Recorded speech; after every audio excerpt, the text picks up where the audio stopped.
Alright guys, this is a top stove oven.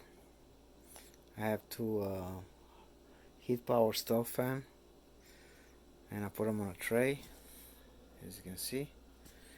So the heat hits the bottom and the fan is cooling off. Cold air comes from here, right here, and cools off the fan right there. So you see it's getting the fan, the blades cool off the system, so it doesn't all get hot.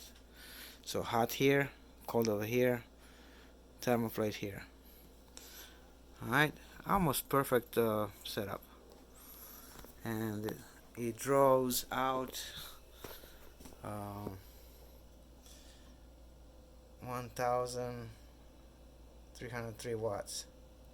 Okay, at the setting of, what's that? Can you guys see? 450 degree temperature.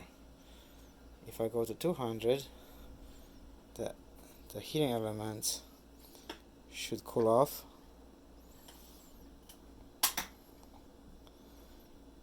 and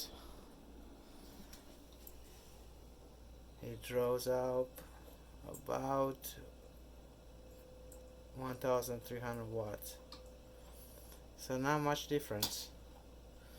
I might as well put it on 450 degrees, and it gets really hot in the house. And as you see, this didn't change. 1300 watts. Draws out, and this is how you warm up the house. Thanks for watching. Till next time.